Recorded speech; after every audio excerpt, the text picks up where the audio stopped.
वृंदावन विहारी लाल की जय।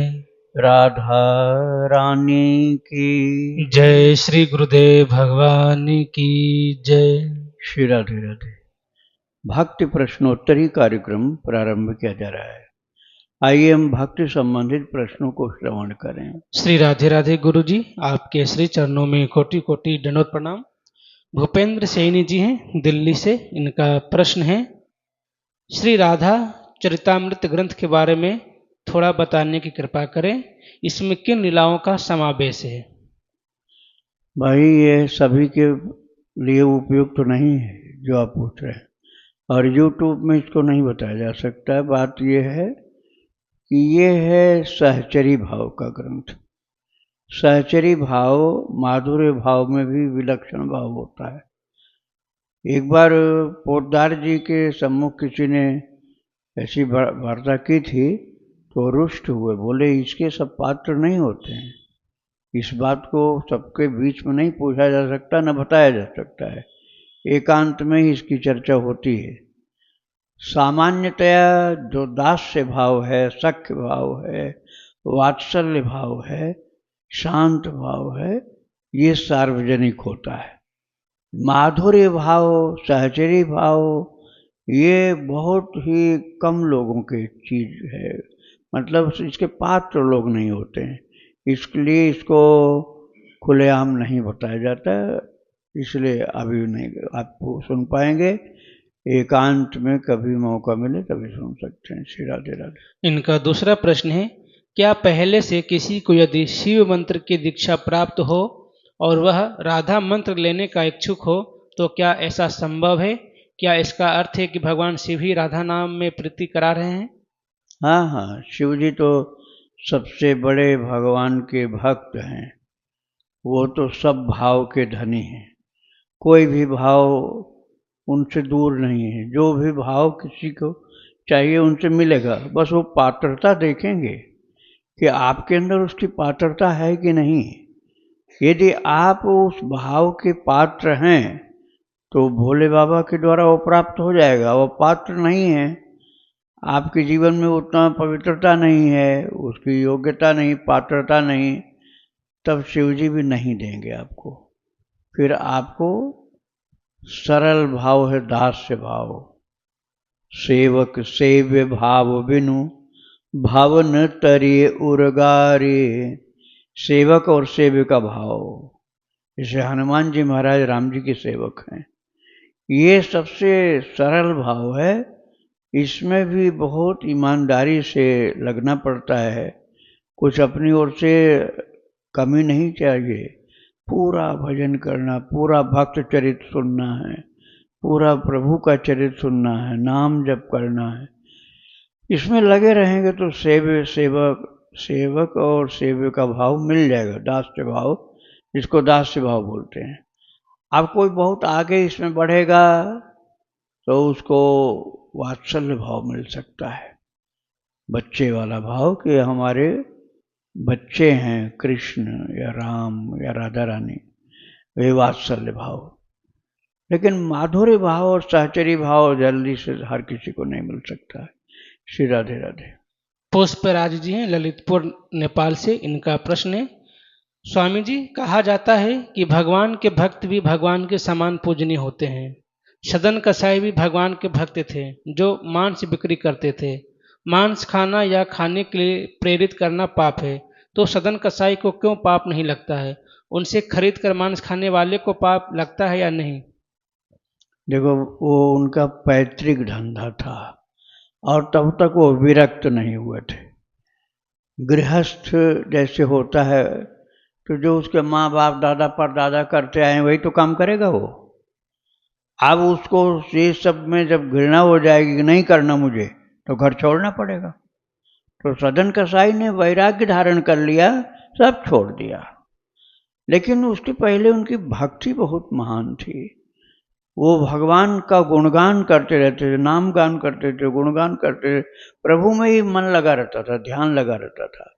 इसीलिए तो ठाकुर जी शालिग्राम स्वयं उनके बाट बन करके उस पर झूलते थे, तुला पर। जो तराजू थी उसकी एक जहाँ बाट रखा जाता है वहाँ स्वयं ठाकुर जी शालिग्राम के रूप में बाट बन के तौलते थे, और जो उनको बोलना है वो बोलने के पहले उतना वजन तौल देते थे। तो एक पंडित जी ने, जो बहुत अच्छे थे पंडित जी, उन्होंने पहचान लिया कि ये तो शालिग्राम से तौल रहा मांस। तो कहा पंडित जी ने कि ये हमें दे दो, जो चाहो उतना पैसा ले लो। वो पहले तो दे नहीं रहे थे, लेकिन जब पंडित जी बड़ा हठ किए तो दे दिया। अब पंडित जी जब पूजा करने के लिए घर में बैठे अपने, तो भगवान ने रात में ही स्वप्न दे दिया, मुझे सवेरे सवेरे पहुंचाए आओ वहीं, नहीं तो तुम्हारा नाश हो जाएगा। तो लेके भागे पंडित जी सुबह। अब सदन को जब बताया कि ये तो भगवान है और तुम्हारे यहाँ इनको अच्छा लगता है, झूला झूलते रहते हैं, तुम्हारी प्रेम भरी हुई आंखों से आंसू गिरती है, उसमें स्नान करते हैं, खेलते कूदते हैं, तब उनको वैराग्य हो गया कि हमारे भगवान हमारे इतने घृणित धंधे को देखकर भी नहीं गए और मेरे ऊपर कृपा कर रहे हैं, मैं अब ये सब नहीं करूँगा। तो उन्होंने अपना वो धंधा छोड़ दिया। यद्यपि वो जीव जंतु काटते नहीं थे, मांस खरीद के लाते थे थोक भाव में और फुटकर के भाव में बेच देते थे, मारते नहीं थे जीवों को, लेकिन वो भी छोड़ दिया और चल पड़े जगन्नाथपुरी के लिए। पूरी कथा बड़ी है उनकी, वो अभी नहीं मैं सुना रहा हूँ। तो वैराग्य हो जाता है तब ये सब छूट जाता है, और नहीं तो परिवार वालों को अपने दादा परदादा का जो पेशा है उसी के हिसाब से, किसान होगा तो किसानी करेगा, नौकरी वाला नौकरी पसंद कर, बिजनेस वाला बिजनेस पसंद करता है, ऐसे समझिए आप। श्री राधे राधे। गुरुजी में एक छोटा सा प्रश्न कि अगर वैराग्य आने से पहले और पैतृक धंधा या काम है जैसे मांस बेचना, तो क्या इसका भी पाप नहीं लगता अगर पैतृक है या विरक्त होने से पहले बेच रहा हो तो? हाँ, ये जो जीव को काटता होगा, जैसे बकरा बकरी सुअर और भी जो भी जीव जंतु काट करके मांस बेचता होगा तो बहुत पाप लगेगा। और ये जो उसके घर का पेशा है और मांस जो जीव जंतु नहीं काटता और खुद खाता भी नहीं, और मांस जो जीव जंतु काटता नहीं और थोक भाव से खरीदा, फुटकर भाव में बेच दिया, तो उसकी पुश्तैनी जो है ना बिजनेस वाली बात, उसके कारण से पाप हल्का लगेगा तब भी। लेकिन अब कोई कहे कि पंडित जी का हम भी ये धंधा कर लें, तो फिर घोर नरक में चले जाएंगे। वो तो कसाई का बेटा था ना, तो कसाई का तो व्यवसाय था यह, इसलिए उसको पाप नहीं लग रहा था, क्योंकि जीव को मारता नहीं था वो और खुद खाता भी नहीं था, उसका तो व्यवसाय पैतृक था। अब पंडित जी कहीं चालू कर दिए तो पंडित जी तो नरक में चले जाएंगे, और उसके बाद जहाँ ज्ञान हुआ था सदन ने छोड़ दिया वो। तो जब ज्ञान हो गया तब तो सब क्षम्य हो जाएगा। श्री राधे राधे। कमलेश जी हैं उड़ीसा से, इनका प्रश्न है, महाराज जी आरती में क्या तिल का तेल इस्तेमाल कर सकते हैं? यदि शुद्ध घी नहीं मिल पा रहा है तो तिल का तेल प्रयोग किया जा सकता है। श्री राधे राधे।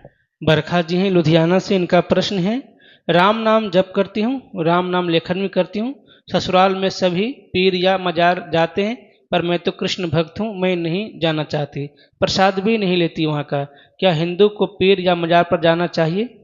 नहीं जाना चाहिए। आप ठीक हैं बिल्कुल अपनी जगह। आपको भगवान की भक्ति करनी चाहिए। जिसके अंदर ये समझ आ जाए, वो चाहे कोई भी जाति का हो, उसका कल्याण हो जाएगा। भगवान की भक्ति करने का है कि पीर मजार और देवियों भूत प्रेत को पूजना। भगवान सबसे ऊपर तो भगवान है, वही परम कृपालु हैं, सर्वज्ञ हैं, सर्वहितैषी हैं, और उनसे बढ़कर के कोई अपना नहीं, इसलिए केवल उन्हीं की भक्ति करो, दूसरे की नहीं। श्री राधे राधे। राधा दासी जी हैं वृंदावन से, इनका प्रश्न है, महाराज जी गोपाल सहस्त्र नाम का पाठ कब करना चाहिए, और क्या पाठ करने से पहले मुझे करन्यास विनियोग और भी कुछ दिया है ग्रंथ में, या फिर मैं सीधा सीधा पाठ कर लिया करूं? मुझे ये सब नहीं आता है। ये नहीं आता है तो इसके चक्कर में मत पड़ो आप। वो जिनको सकाम अनुष्ठान करना होता है ना, कि इतना हम पाठ करेंगे तो हमको इतना लाभ हो जाएगा। सकाम अनुष्ठान, कोई कामना लेकर के पाठ करते हैं, उनके लिए नियम होता है विनियोग, अंगन्यास, करन्यास, हृदयादिन्यास, ये सब करना होता है। और जिसको करना है अपनी प्रभु की भक्ति के लिए, अपने ठाकुर जी के प्रेम के लिए, या बिल्कुल निष्काम कर रहे हैं कि हमारे प्रभु का नाम है इसमें, इसलिए हम अपने प्रभु का नाम गाएंगे, तो उनको ये सब विधि विधान पालन करना आवश्यक नहीं होता है। श्री राधे राधे। अगला प्रश्न गुरु जी, गोपाल सहस्त्र नाम का पाठ कितने बजे करना चाहिए और कितनी बार पाठ करना चाहिए, किन चीजों का ध्यान रखना चाहिए?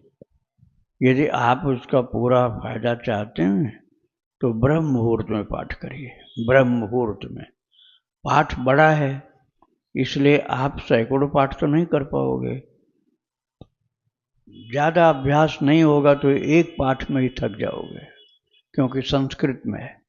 अभ्यास आपका बढ़िया होगा तो 7 पाठ करना चाहिए, और अच्छा अभ्यास पढ़ने का है तो 11 पाठ करना चाहिए। एक बार में बैठकर 11 पाठ से ज़्यादा नहीं कर पाओगे। और आपको बिल्कुल भी अभ्यास नहीं तो एक पाठ से शुरू करो, आगे बढ़ता जाएगा, आप करते जाओगे। श्री राधे राधे। मोनिका जी हैं जयपुर से, इनका प्रश्न है, गुरुदेव क्या यह प्रार्थना प्रभु के चरणों में निवेदित करना कि हमारे माता पिता के साथ साथ विश्व का हर व्यक्ति संपूर्ण स्वस्थ हो, दीर्घायु हो और अखंड तेल धारावत भजन करते हुए इस जन्म में भगवान की प्राप्ति करें, क्या गुरु जी यह प्रार्थना करना निष्कामना के अंतर्गत आएगी अथवा कामना के अंतर्गत? कृपया मार्गदर्शन करें। ये कामना में ही आएगा, निष्काम में नहीं।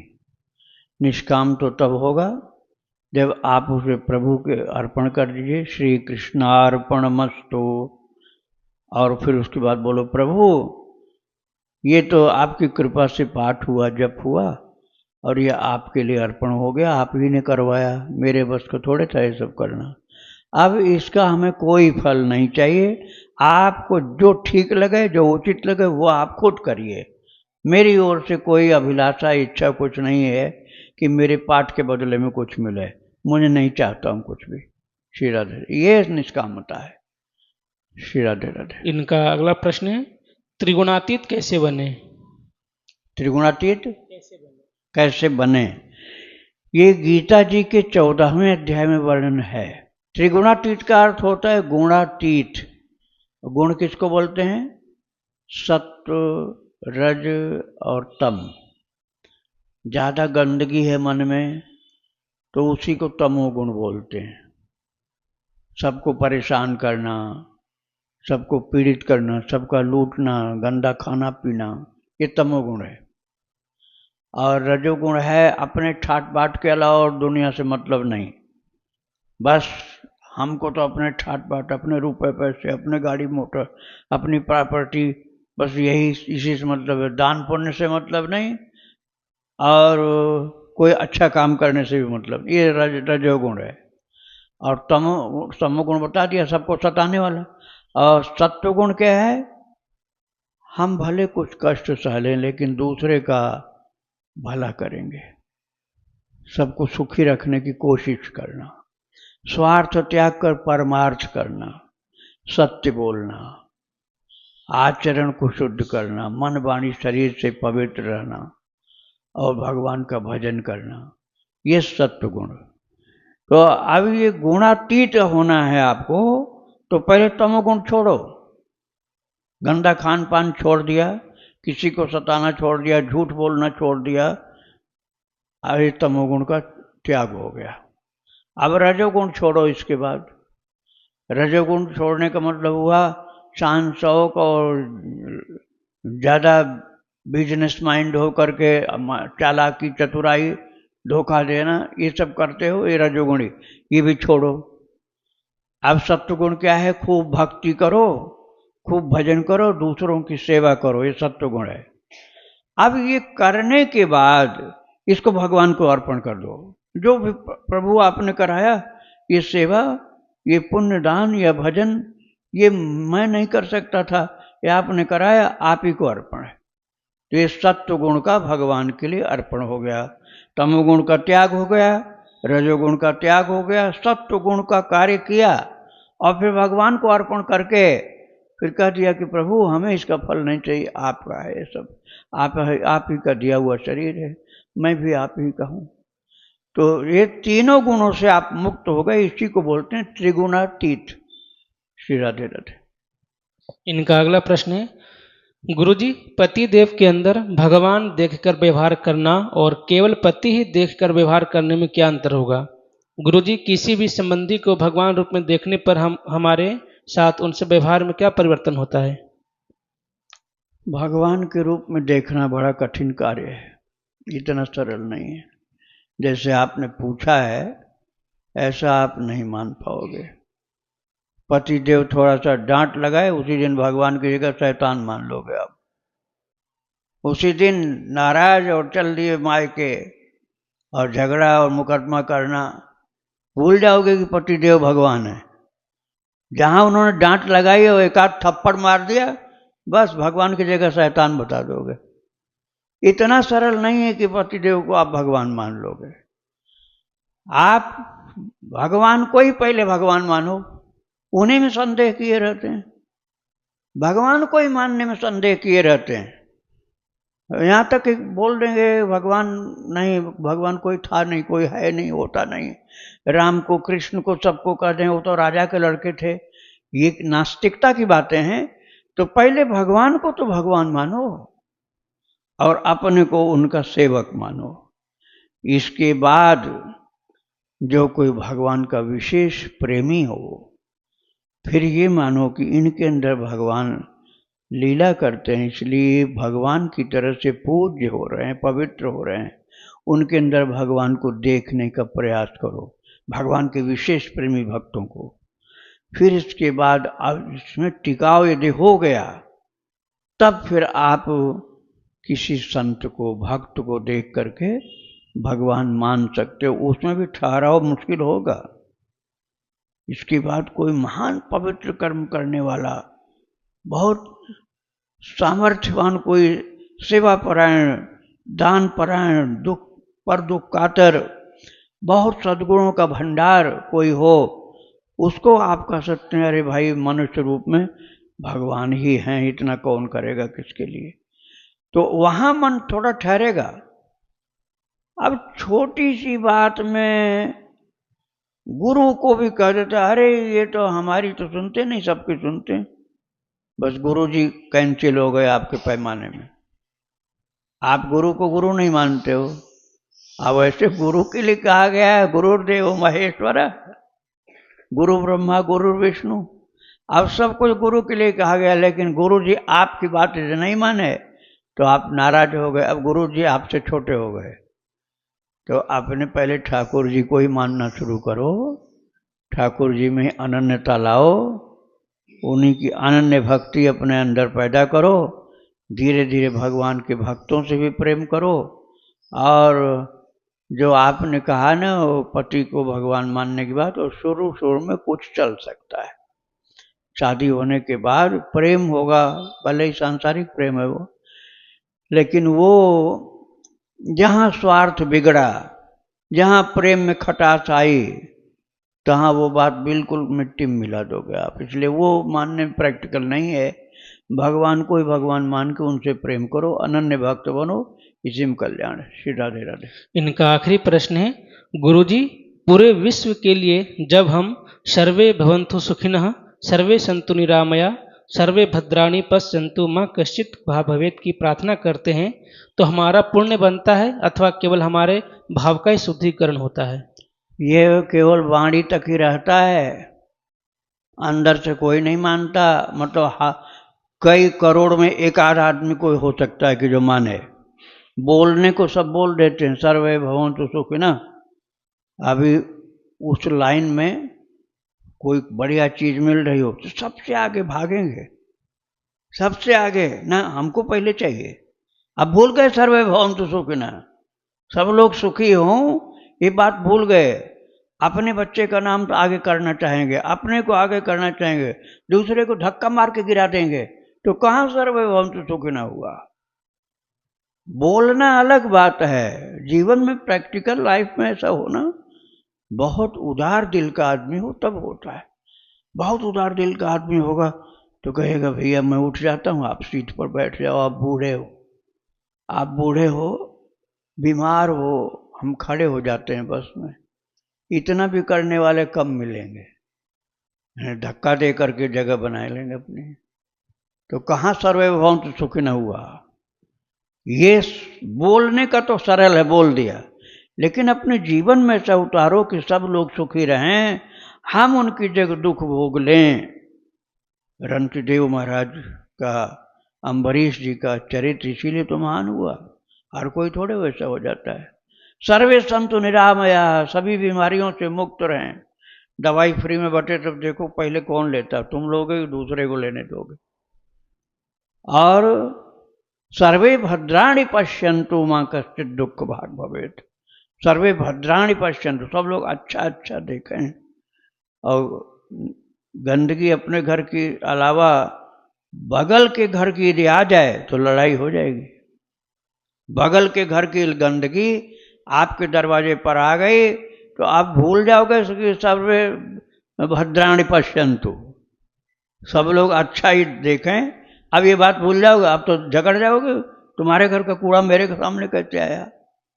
अरे भाई, यदि उदारता हो तो अपना ही नहीं दो चार का भी सफाई कर सकते हैं। लेकिन ये जीवन में आदर्श, ये उदारता, ये चरित्र यदि आता है तो बोलने में कोई बुराई नहीं है। और बोले भगवान, तो भगवान को बुद्धू बनाना चाहते हो क्या? भगवान को बुद्धू बनाना चाहते, धोखा देना चाहते। अरे भगवान को पता महाबेईमान है, महास्वार्थी है। ये जो बोल रहा है झूठा बोल रहा है, ऊपर से बोल रहा है, इसके बोलने में कुछ भी दम नहीं है। तो ठाकुर जी कह रहे हैं ये तो हमको बेवकूफ बनाना चाहता है। तो आप जो सच्चाई हो उतनी बात कहो। या हम भक्तन के भक्त हमारे ठाकुर जी कहते हैं, भगवान के, हम लोग तो भगवान के भक्त बनना चाहते हैं, सच्चे भक्त तो नहीं है। बहुत अच्छे भक्त तो हम लोग नहीं हैं, प्रारंभिक भक्त कह लीजिए। लेकिन भगवान हमको फिर भी संभालते हैं। भगवान के हम सबसे छोटे से छोटे भक्तों की श्रेणी में शायद ये आ पाएंगे, लेकिन फिर भी हमको प्रभु संभालते हैं। योगक्षेमम भाव में हम कहते हैं। अब आप बताओ, आप अपने सबसे छोटे नौकर को कितना संभालते हो? आप अपने सबसे छोटे वाले नौकर को कितना संभालते हो? आप भी उसको अपने बच्चे की तरह मानते हो क्या? भगवान तो हमको अपने बच्चे की तरह मानते हैं।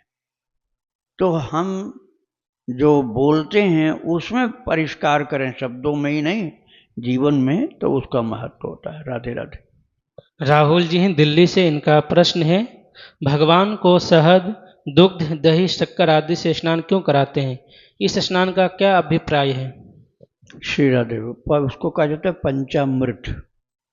पंचामृत है वो। गाय का सब होना चाहिए, ध्यान रखना। गोघृत हो, गो दुग्ध हो, गो दधी हो। और शहद भी मिक्सर वाला नहीं है, रियल हनी होना चाहिए। और उसके बाद चीनी नहीं होनी चाहिए, शक्कर होनी चाहिए, जो बिना केमिकल के बनता था पहले ज़माने में। वो चीनी के सफ़ेद दाने नहीं होने चाहिए, तब पंचामृत हुआ। उसमें स्नान करके गंगा जल से स्नान करना। बूरा होना चाहिए, जो देसी बूरा होता है। चीनी से रगड़ोगे ना भगवान को तो उनको चुभेगा नहीं क्या? थोड़ा तो इतना भी ध्यान देना चाहिए कि तुम्हारे गाल पर कोई चीनी रगड़े, तुम्हारे माथे में चीनी रगड़े कोई, फेंक दोगे, कहोगे हमका नहीं स्नान करना। अब भगवान को चीनी रगड़े जा रहे हैं और पंचामृत से स्नान हो रहा। पंचामृत से स्नान कराना है तो बूरा उसमें मिलाओ, चीनी नहीं मिलाओ। बूरा भी सफ़ेद वाला नहीं, वो खाड़ वाला बूरा होना चाहिए। तो पंचामृत से स्नान का विधान है। उसके बाद गंगा जल से स्नान करा करके, और ऋतु के अनुसार उष्णता होनी चाहिए। तो अपने शरीर जैसा देखना चाहिए। ऐसा नहीं कि धार मुंह पर डाल रहे हो, धार मुंह पर डाल रहे हैं, आंख भी बंदो नहीं खोलने दे रहे हैं उनको, आंख भी नहीं खोलने दे रहे हैं ठाकुर जी को, अब मुंह पर सांस भी नहीं लेने दे रहे हैं, लगातार मुंह पर ही धार डाल रहे हैं। ऐसी काहे की पूजा भाई? चलो सिर पर डाल दिया, पीठ पर डाल दिया, मुंह पर एक बार पोंछ दिया, एक दो बार, एक आध बार डाल दिया हल्का सा, लेकिन लगातार सांस भी, दम भी घुटा रहे हैं उनका। तो ऐसे पूजा नहीं, भाव से पूजा होनी चाहिए। पंचामृत का विधान है, वैदिक विधान है, इसलिए उसको करके फिर शुद्धोदक स्नानम, पवित्र जल से स्नान कराते हैं। और मुलायम कपड़ा पहनाना चाहिए, चुभने वाला कपड़ा नहीं पहनाना चाहिए, तो उनको सुख मिले, ऐसी भावना से सेवा करना चाहिए। श्री राधे राधे। कुलदीप जी हैं उत्तराखंड से, इनका प्रश्न है स्वाध्याय और सत्संग को परिभाषित करने की कृपा करें। देखो, सत्संग का मतलब होता है सत्य का संग। संग का क्या मतलब होता है? संग, संग का मतलब होता है आसक्ति, जिसको अंग्रेजी में अटैचमेंट बोलते हैं। सत्संग का मतलब हुआ सत्य के प्रति आसक्ति, अर्थात असत्य के प्रति हमारा झुकाव न हो। असत्य के प्रति झुकाव नहीं हो, सत्य के प्रति झुकाव हो, ये एक सत्संग हो गया। दूसरा, सत्य, सबसे महान सत्य भगवान है। ईश्वर के अलावा दूसरा कोई उतना सत्य नहीं हो सकता है। भगवान सबसे बड़े सत्य, सत्य नारायण है वो, उनके प्रति आसक्ति हो गई, सत्संग हो गया। अब वो भगवान से आसक्ति नहीं हो पाई, तो भगवान के जो प्रेमी भक्त हैं उनके माध्यम से हम भगवान की ओर चलते हैं, तो जो ऐसी शिक्षा हमको मिलती है कि हम भगवान में आसक्त हों, तो जो शिक्षा हमको ऐसी मिले कि प्रभु की तरफ हम झुकाव हमारा हो, तो उसको सत्संग बोलते हैं। और यदि वो नहीं हमको मिल पा रहा है, तो उनकी लिखी हुई वाणी को भी पढ़ सकते हैं। वो बताने वाले नहीं मिले तो उनकी लिखी हुई वाणी को या उनके बोले हुए वचनों को प्रेम से धारण करें। तो यदि उसमें कोई स्वार्थ नहीं है सुनाने वाले और सुनने वाले के बीच में, तो सत्संग है। ये मैंने संक्षेप में परिभाषा बताया।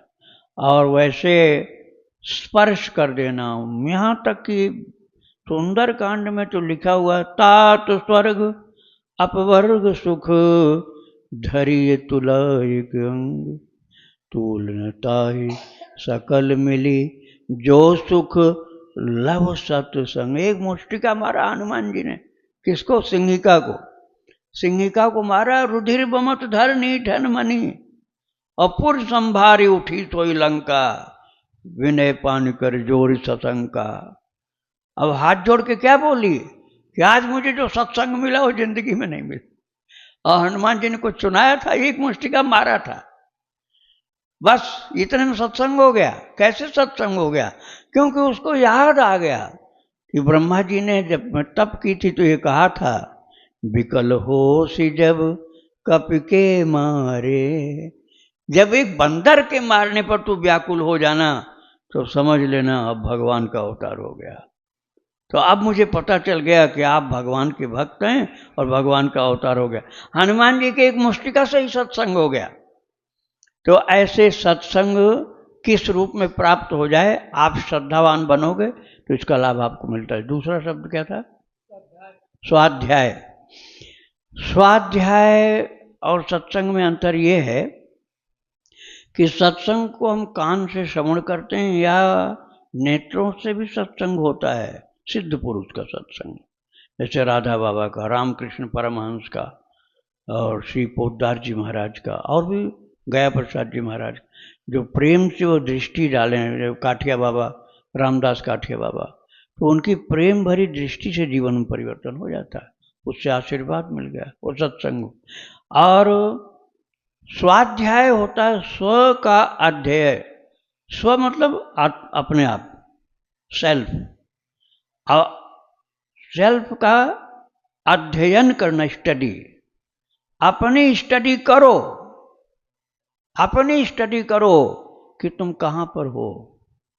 कहाँ पर मतलब शरीर कहाँ पर, यह नहीं, तुम्हारी मेंटल पोजीशन क्या है, तुम्हारी स्पिरिचुअल पोजीशन क्या है, तुम वास्तव में भगवान के भक्त हो या ढोंगी तो नहीं हो, सबको ठगते तो नहीं हो, सच्चे परोपकारी हो या धोखेबाज हो, आसुरी संपदा है कि दैवी संपदा तुम्हारे अंदर है।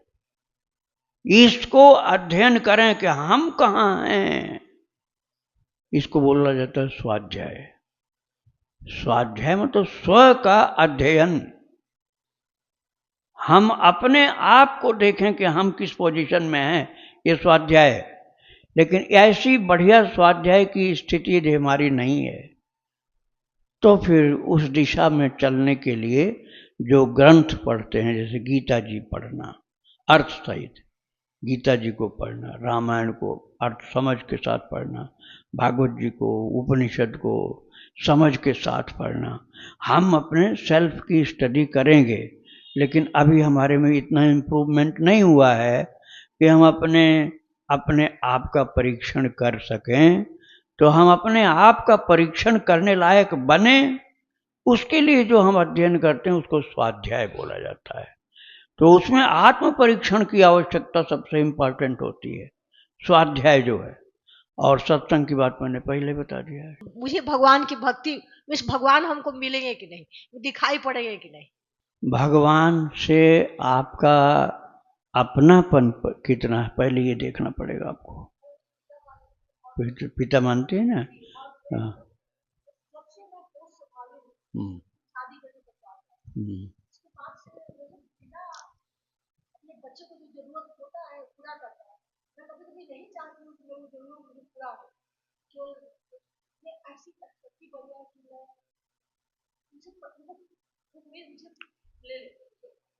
ठीक है, ठीक है, आपका भाव सही है।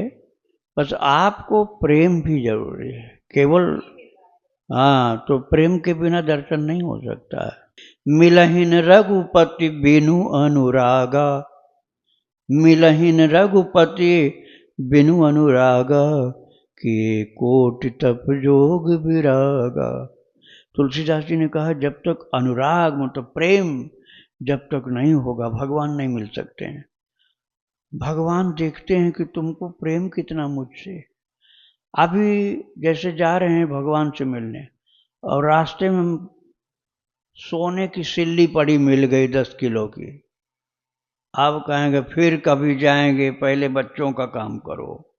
लेकर के घर पहुंचेंगे, जो लोन है बकाया उसको पहले चुकता कर, मकान बना, ये सब में लग जाएंगे। तो सोने की सिल्ली जो है वो जो मिली है ना, अब उसने भगवान को बुला दिया, अब भगवान की तरफ चलना हमारा बंद हो गया। सुन लो पहले, तो हमको भगवान के अतिरिक्त दूसरी तरफ नहीं झुकना है, ये बात पहले है। अब ठाकुर जी की याद यदि प्रेम से आवे तो हमको सामने चाहे पहाड़ सोने का खड़ा हो जाए उसको झटक करके दूसरी ओर भाग जाना है। हनुमान जी महाराज ने मैनाक पर्वत, सोने का पर्वत आया, जब जा रहे थे लंका तो उसको हटा दिया। हनुमान तहि परसा पुनित कीन प्रणाम, राम काज कीने बिनु मोहि कहाँ विश्राम। ये बात सुंदरकांड में है ना। तो मैनाक सोने का पर्वत वो आ गया कि आप विश्राम करिए मेरे ऊपर, क्यों परेशान हो रहे हैं। और हनुमान जी ने कहा आप स्वर्ण के महान विशाल पर्वत हैं, ठीक है आराम भी मिलेगा आपके ऊपर, लेकिन राम काज कीन्हे बिनु मोहि कहाँ विश्राम। मुझे राम के अलावा दूसरी जगह खिंचाव नहीं हो सकता है। हम लोग जरा जरा सी बात पर अपने लक्ष्य को भूल जाते हैं, ये बहुत बड़ी कमी है। दूसरी बात ये कि जैसे आपका बच्चा खो गया हो, बेटा नाती पोता खो गया, और एक ही बच्चा है, आप कोई नहीं है, उस आपके बाद केवल वही है और घर में दूसरा कोई नहीं।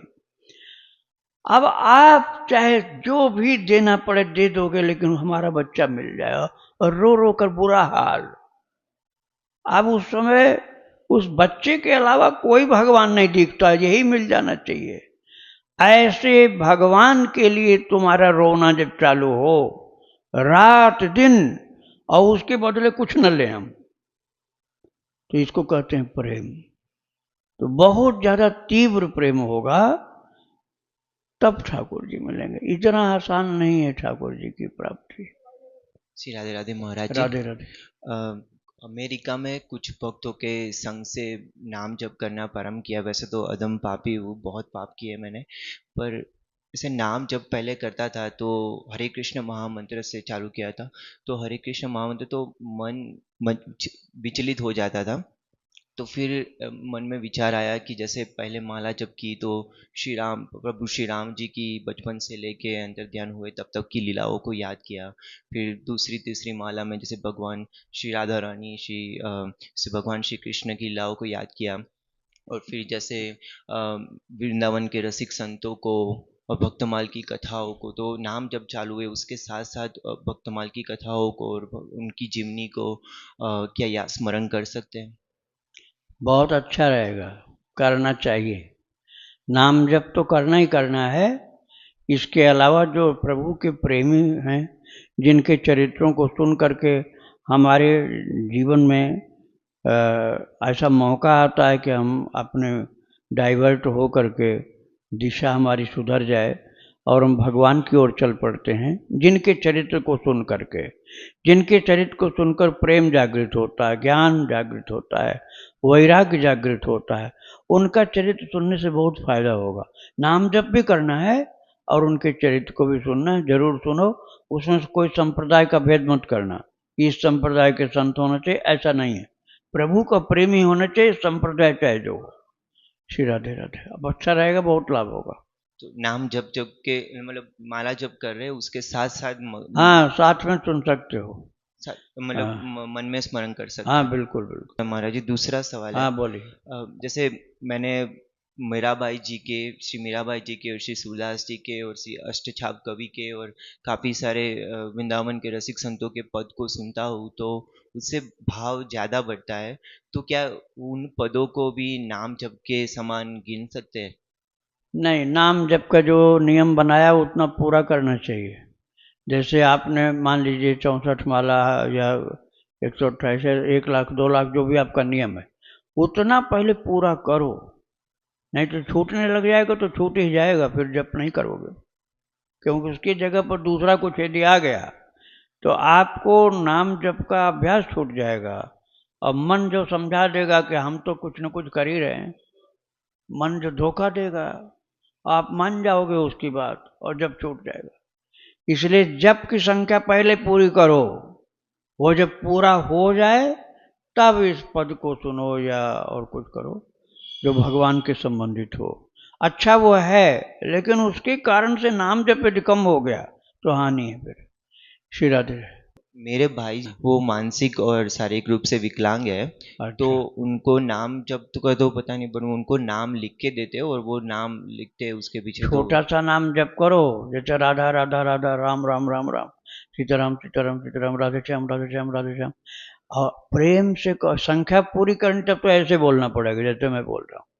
और यदि आपको प्रेम से करना, संख्या पूरी हो गई मान लो, अब इसके बाद श्री राम जय राम, श्री